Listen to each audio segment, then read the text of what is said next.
మన మధ్య మన మీదకి ఏలుతున్నటువంటి ఇటువంటి ఉన్మత్తుల్ని భగవంతుడిని కోరుకోవాలి. అయ్యా తొందరగా ఆ ప్రత్యేకమైన హాస్పిటల్కి వీళ్ళు వెళ్ళి ఆ రుగ్మతను నయం చేయించుకునే దానికి అవకాశం అంటే వాళ్ళకి ఆలోచన కల్పించమని మనం ప్రజలందరూ కూడా కోరుకోవాల్సిన పరిస్థితి. నిజంగా ఈ ఉన్మత్తుడికి ఎంత అదృష్టం అంటే జగన్మోహన్ రెడ్డి గారు ముఖ్యమంత్రిగా ఉన్నప్పుడు 25 కోట్లు ఇస్తే నేను దూకేస్తా అని చెప్పాడు. అది వెంకటేష్ సినిమాలో బొడ్డోడు మధ్య మాట్లాడాడు కింద డేట్ సంక్రాంతికి వచ్చినప్పుడు. అదే మోడల్లో 25 ఇస్తే నేను దూకేస్తా అని చెప్పాడు. కానీ ఇక్కడేమో జగన్మోహన్ రెడ్డి గారు 25 ఇస్తాకు ఒప్పుకోలే. అతను అదృష్టం బాగుండి వాళ్ళు మంత్రి అయ్యావు. సరే అయ్యావు కదా, యోగ్యుడిగా ప్రవర్తించవయ్యా, యోగ్యుడిగా ప్రవర్తించు. నిజంగా జగన్ గారు 25 కోట్లు ఒప్పుకుని నా పక్కన ఉండేవాడు వాళ్ళ. సరే మంత్రి యోగం పట్టింది, దేవుడు రాసి ఉంచాడు, జగన్మోహన్ రెడ్డి గారు ఆ 25 కోట్లు ఒప్పుకోలేదు. నిన్న ఆయన మాట్లాడతా ఏమని మాట్లాడతారంటే వారు అసలు పాస్ పుస్తకాల గురించి ఈయన చాలా అంటే తక్కువ మాట్లాడాడు, సర్వే గురించి తక్కువ మాట్లాడాడు. జగన్ గారు చెప్పిన కరెక్ట్ కాదు, ఇదిగో ఇది కరెక్ట్ అని చెప్పడానికి తక్కువ సమయాన్ని వాడి జగన్మోహన్ రెడ్డి గారిని తిడతాకి, జగన్మోహన్ రెడ్డి గారి మీద బూతులు మాట్లాడటానికి, జగన్ గారి గురించి అసహ్యంగా మాట్లాడటానికి, జగన్ గారు వాళ్ళ బాబాయ్ గారిని చంపేశారని చెప్పని, జగన్మోహన్ రెడ్డి గారు వాళ్ళ అమ్మగారితో తగాదా పడుతున్నాడని, వాళ్ళ చెల్లి గారితో తగాదా పడుతున్నారని, వీటికే వారు ఎక్కువ ప్రాధాన్యత కల్పించారు. ప్రాధాన్యత కల్పించడం కూడా ఎక్కువ సమయాన్ని కూడా వారు కేటాయించారు. వాస్తవంగా పాస్ పుస్తకాలు పూర్వం ఇట్లా ఉండేవి. దాంట్లో ఏముంటది, ఫోటో, ఖాతా నెంబరు, ఈ రకమైనటువంటి ఊరికే దాంట్లో ఎంత విస్తీర్ణం, సర్వే నెంబర్ ఎంత, అది మెట్ట మాగాణ, విస్తీర్ణం ఎంత, అలాగే దానికి పన్ను సెస్లు ఎంత, డబ్బులు ఎంత, అది సొంతమా లేకపోతే అసైన్మెంటా, ఆ వివరం, తహసీల్దార్ సంతకం ఇలా ఉండే. ఇది పాస్ పుస్తకం పాతది. జగన్ గారు వచ్చిన తర్వాత వీళ్ళు చెప్తున్నారు కదా జగన్ గారు బొమ్మ వేసుకున్నాడని. ఈ బొమ్మ వేసుకున్న పాస్ పుస్తకం ఇది. అట్ట చూపించాలా అన్నాడు. అట్టని మొన్న చూపించా, మళ్ళీ ఇవాళ కూడా చూపిస్తున్నా. ఇదిగో జగన్ గారు ఇచ్చినటువంటి, జగన్మోహన్ రెడ్డి గారి ప్రభుత్వం ఇచ్చినటువంటి పాస్ పుస్తకం అట్ట ఇదిగో. సరిపోయిందా? చూసుకున్నారా? పైన రాజముద్ర ఉంది, జగన్ గారి బొమ్మ ఉంది. వైఎస్ఆర్ జగనన్న శాశ్వత భూ హక్కు మరియు భూరక్ష పథకం, ఆంధ్రప్రదేశ్ ప్రభుత్వం రెవెన్యూ శాఖ. దాంట్లో రైతు ఫోటో, వివరాల కోసం క్యూఆర్ కోడ్. చంద్రబాబు గారి వీడియో ఉందండి, ఆయన ఏదో చెప్పారు, ఉందా అది తర్వాత మాట్లాడదాం. ఒకసారి దాని గురించి కూడా మాట్లాడతా. చంద్రబాబు గారు ఏం మాట్లాడారు, వీళ్ళందరూ ఏం మాట్లాడారు, పయ్యావులు గారు ఏం పిల్లి మొగ్గలేశారు, మొత్తం అంతా మాట్లాడతాను. దాంట్లో ఆయన ఏం చెప్తాడంటే, ఏదో జగన్మోహన్ రెడ్డి గారి పుస్తకంలో ఏముంది, ఏమి లేవు, ఊరికే జగన్ బొమ్మ ఉంది, మా దగ్గర చాలా ఉన్నాయని చెప్పాడు.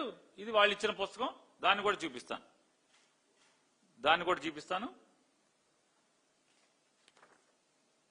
ఇప్పుడు జగన్ గారు క్యూఆర్ కోడ్, జగన్ గారి పుస్తకంలో క్యూఆర్ కొడితే ఏమి రాలేదన్నాడు. ఒకసారి జగన్ గారి పుస్తకంలో క్యూఆర్ కోడ్ ఫస్ట్ పేజ్ కొట్టండి. ఫస్ట్ పేజ్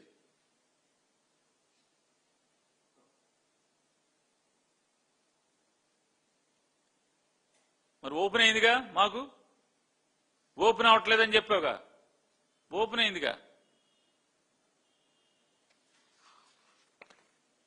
సరే దాంట్లో ఇంకో క్యూఆర్ కోడ్ ఉంది, ఇది కూడా కొట్టండి. ఈ పేజీ ఏది కాలమ్స్ ఉన్నాయి చూసారా, కాలమ్స్ ఉన్నదండి.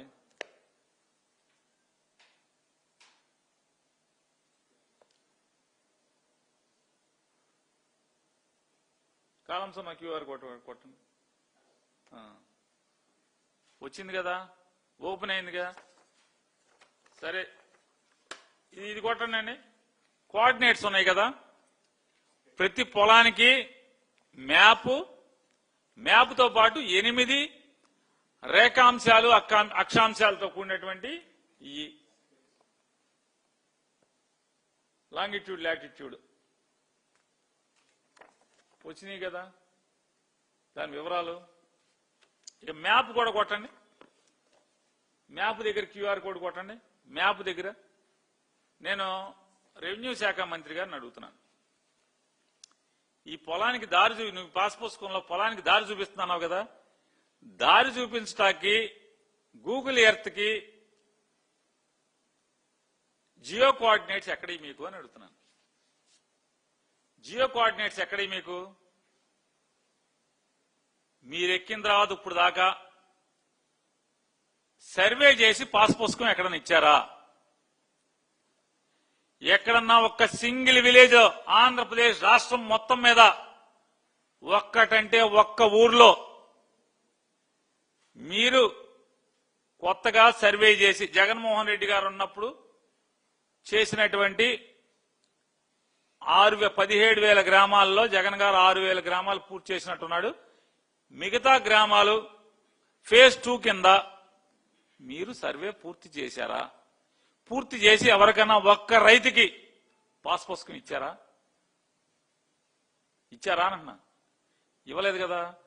జగన్మోహన్ రెడ్డి గారు ఎవరైతే సర్వే పూర్తి చేసి పాస్ పుస్తకాలు ఇచ్చారో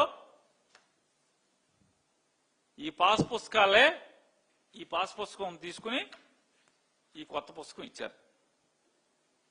జగన్ గారు ఎక్కడైతే సర్వే పూర్తి చేశాడో ఆ సర్వే పూర్తి చేసిన గ్రామాల్లో మాత్రమే జగన్ గారు పొందుపరిచినటువంటి ఈ రేఖాంశాలు అక్షాంశాలు ఈ కోఆర్డినేట్స్ వాడుకుని మీరు మళ్ళీ కొత్త పుస్తకం ఒకటి ప్రింట్ చేసి దీంట్లో ఉన్న అంశాలనే యాజ్ ఇట్ ఈజ్ గా ప్రింట్ చేసి ఆ క్యూఆర్ కోడ్లో ఏం చేశారు, ఒక సరిహద్దుకి గూగుల్ మ్యాప్ కనెక్ట్ చేశారు. క్యూఆర్ కోడ్ లో ఇంకొక అంశం కలిపారు. ఆ క్యూఆర్ కోడ్ లో ఏం చేశారు, ఇంకొక అంశం కలిపి అది మ్యాప్ లోకి వెళ్ళేట్టు చూపించారు. మొత్తం వాడుకున్నదంతా జగన్ గారు చేసిన సర్వే కదా. జగన్ గారు చేసిన సర్వే తప్పితే మీరేం కొత్తగా చేశారని అడుగుతున్నాను. జగన్ గారు ఫోటో తీశారు, ముందు వెనక జగన్ గారు ఫోటో తీసేశారు, ఇంతే కదా. ముందు వెనక జగన్ గారు ఫోటో తీశారు. నేను మళ్ళీ చెప్తున్నా, మొన్న చెప్పాను మళ్ళీ చెప్తున్నాను.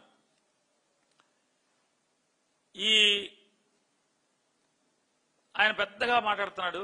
మీరు రెవెన్యూ మినిస్టర్ గారు కదా,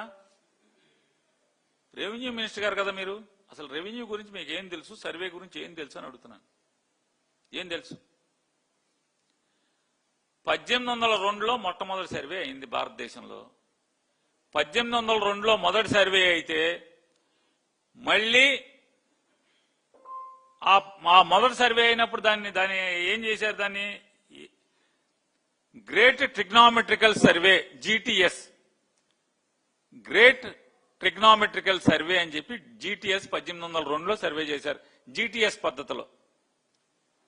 1802 తర్వాత మళ్ళీ ఎప్పుడయ్యా అంటే 1926లో మొదలుపెట్టి 1932లో మొన్నటిదాకా ఉన్నటువంటి సర్వే. ఇంకా భారతదేశంలో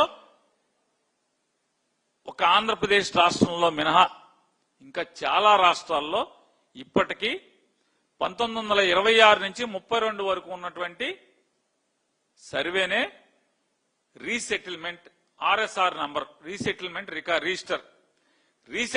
రిజిస్టర్ ప్రకారం జరిగినటువంటి సర్వేనే కొనసాగుతుంది. ఇప్పటికీ జగన్మోహన్ రెడ్డి గారు పూర్తి చేసినటువంటి 6,000 గ్రామాలు, రెవెన్యూ గ్రామాలు మినహా మిగతా అన్ని గ్రామాల్లో కూడా RSR దాఖలనే నడుస్తుంది కదా. కానీ జగన్ గారు వచ్చిన తర్వాత జగన్ గారు పూర్తి చేసిన వాళ్ళలో మాత్రం RLR కింద వస్తుంది, రీసర్వే ఆఫ్ ల్యాండ్ రిజిస్టర్ అని. రీసర్వే ల్యాండ్ రిజిస్టర్ అని చెప్పని RLR కింద ఇప్పుడు సర్వే జరుగుతుంది జగన్మోహన్ రెడ్డి గారు. కానీ ఇప్పుడు మీరు చేస్తున్నది కానీ దానిలో ఏంటి, అప్పటికి ఇప్పటికి ఏం తేడా ఉంది? ఏమీ లేదు. జగన్మోహన్ రెడ్డి గారి సర్వేకి మీ సర్వేకి ఏం తేడా ఉంది? ఏం తేడా లేదు కదా. తేడా లేకపోగా జగన్ గారి పుస్తకంలో అది రాలేదన్నాడు. మరి వచ్చింది కదా ఓపెన్ చేస్తే. ఇప్పుడు 52 ముక్కల గురించి కాకుండా వీటి గురించి కూడా నేర్చుకుంటే అన్నీ వస్తాయి. 52 గురించి కాదు, వీటి గురించి కూడా నేర్చుకోండి. రెవెన్యూ డిపార్ట్మెంట్ గురించి కూడా నేర్చుకోండి. దాంట్లో నిష్ఠాతులైతే అవ్వచ్చు. ఈ 52 వేసుకుని దేశ విదేశాలకు వెళ్ళొచ్చు. కానీ కాస్త డిపార్ట్మెంట్ మీద దృష్టి పెడితే జగన్ గారి పుస్తకం ఓపెన్ అవుద్దా తెలుస్తుంది.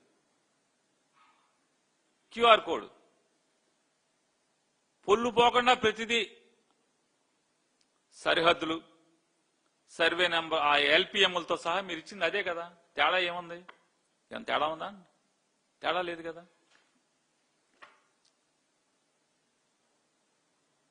మరి 1926 నుంచి 32 తర్వాత నారా చంద్రబాబు నాయుడు గారు ఇప్పటికి రామారావు గారిని వెన్నుపోటు పొడిచి 1995లో ముఖ్యమంత్రి అయిన దగ్గర నుంచి ఈ రోజు దాకా, అంటే 2019 దాకా ఏ రోజన్నా ప్రజలు రైతులు పడుతున్నటువంటి ఇబ్బందుల్ని అడ్రస్ చేస్తా ఎప్పుడన్నా ఆలోచన చేశారా అని అడుగుతున్నాను. ఇప్పుడు 2018లో మంత్రి గారు చెప్పారు, 2018లో జగ్గైపేట తాలూకా ఏం పాడది కదండి, ఏ ఊరు అది చెప్పారు నాన్న వారు? తక్కెళ్లపాడులో మేము మొదలు పెట్టాము అని చెప్తున్నారు కదా. తక్కెళ్లపాడులో మీరు మొదలుపెట్టిన సర్వే ఇవాళ ఎందుకు కొనసాగించట్లేదు అని అడుగుతున్నాను. ఆ సర్వే సిస్టమ్ ని ఇవాళ మీరు ఎందుకు కొనసాగించట్లేదు? అంటే మీది దిక్కుమాలిన సర్వే అనే కదా. నిజంగా నారా చంద్రబాబు నాయుడు గారు, అనగాని సత్యప్రసాద్ గారు ఇద్దరూ కలిసి 2018లో తక్కెళ్లపాడులో మేము పైలట్ ప్రాజెక్ట్ కింద మొదలెట్టామని చెప్పని జబ్బలు తలుచుకుంటా చెప్పారు కదా మీరు. మీరెందుకు మీ సర్వేని, ఆ సిస్టమ్ ని వాళ్ళు ఎందుకు కొనసాగించట్లేదు?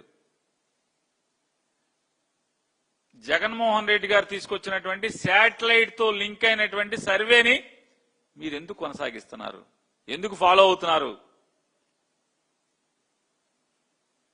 అంటే మీరు ట్రెండ్ సెటర్ కాదు, మీరు చంద్రబాబు నాయుడు గారు ట్రెండ్ ఫాలోవర్ కదా మీరిద్దరు. అందుకనే మీరు మీ దిక్కుమాలిన సర్వేని కొనసాగించలేరు. రెవెన్యూ మినిస్టర్ గారు నేను గట్టిగా ఛాలెంజ్ చేస్తున్నా, నిజంగానే మీరే సర్వే మొదలెట్టా అని చెప్తే 2018లో మీరు ఏ సిస్టమ్ అయితే మీరు మొదలుపెట్టా అని చెప్తున్నారో దాన్ని ఎందుకు మళ్ళా కొనసాగించట్లేదు అంటున్నా. టోటల్ స్టేషన్లో లోకల్ కోఆర్డినేట్స్ వస్తాయి. సర్వేలో టోటల్ స్టేషన్ సర్వే ఉంటుంది. టోటల్ స్టేషన్ సర్వేలో టోటల్ స్టేషన్ ఎక్కడన్నా పెడితే దాన్ని బేస్ గా తీసుకుంటే దాని నుంచి కోఆర్డినేట్స్ వస్తాయి, దాని నుంచి వెళ్తారు. దాన్ని ఎందుకు మీరు చేయరు? జగన్ గారు చెప్పిన శాటిలైట్ కోఆర్డినేట్స్ తోనే ఎందుకు చేస్తున్నారు మీరు? ఎందుకంటే మీది ఒక దిక్కుమాలిన, అతిగతి లేనటువంటి, ఎందుకు రైతులకు ఉపయోగం లేని సర్వే మీరు ఆ రోజు మొదలుపెట్టి ఆపేశారు కాబట్టి. అవునా కాదా సత్యప్రసాద్ గారు?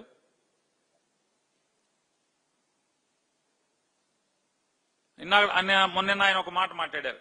ఏమని మాట్లాడారంటే, ఏంటి నీ సర్వే, మాకు లక్షలు అర్జీలు వస్తున్నాయి, లక్షల సమస్యలు వస్తున్నాయి అని చెప్పి మాట్లాడారు. ఏం సమస్యలు అయ్యి? లక్షల సమస్యలు అయితే, సర్వేకి సంబంధించినటువంటి సమస్యలు అయితే మీరెందుకు తీర్చట్లేదు అంటున్నా. 2 ఏళ్ళైంది కదా మీరు ఎక్కి. 2 ఏళ్లలో ఏ సమస్య ఎవరిది తీర్చారని అడుగుతున్నాను. ఎవరి సమస్య తీర్చారు మీరు? ఎందుకని అవి తీర్చే సమస్యలు కాదు. ముందున్న ముసళ్ల పండగ, నువ్వు ఇప్పుడు సెకండ్ ఫేజ్ సర్వే చేస్తున్నావు కదా, జగన్ గారిని కాపీ కొడతా, జగన్ గారిని ఫాలో అవుతా. ఆ సర్వేకి సంబంధించిన పుస్తకాలు రేపు ఏప్రిల్ నుంచి నువ్వు కూడా ఇస్తావు కదా, అప్పుడు చెబుదాం అసలు నీ పండగ ఏంటో, నీ కథ కమామిషు. సమస్యలు వస్తున్నాయా రావట్లేదా? ఎందుకు రావు? ఎందుకు వస్తాయి సమస్యలు? ఎందుకని రైతుగా సమస్యగా భావిస్తాడంటే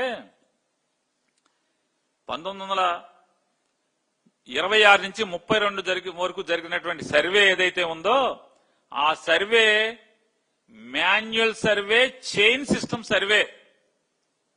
గొలుసులతో మనుషులు గొలుసులను ఈడ్చుకుంటా అటు చివర ఒక మనిషి ఇటు చివర ఒక మనిషి గొలుసులను పట్టుకుని కొలిచేటువంటి సర్వే ఆ రోజు ఉన్నటువంటి ఆర్ఎస్ఆర్ రీసెటిల్మెంట్ సర్వే ఏదైతే 1926 నుంచి 32 వరకు ఉందో అది మాన్యువల్ సర్వే. కొండలు, గుట్టలు, గోతులు, రకరకాలుగా మనుషులు చైన్ లాగటంలో చైన్ లూజ్ గా లాగితే ఒక కొలత వస్తుంది, చైన్ టైట్ గా లాగితే ఒక కొలత వస్తుంది. పొద్దున్న నుంచి రాత్రి దాకా మనుషులు పనిచేస్తా చైన్ లాగుతంలో ఏమాత్రం చిన్న తప్పుగా పట్టుకున్నా. అందుకనే ఆ రోజు ఉన్నటువంటి వ్యవస్థ దరిమిలా స్వాతంత్రం వచ్చిన తర్వాత కూడా దాన్నే కొనసాగిస్తూ మనుషులు లాగటంలో తప్పొప్పులు ఉంటాయి కాబట్టి 5% plus or minus accurate survey కాదది. 1926 నుంచి 32 వరకు జరిగినటువంటి సర్వే 100% యాక్యురేట్ సర్వే కాదది. జీరో ఎర్రర్ సర్వే కాదది. 5% ప్లస్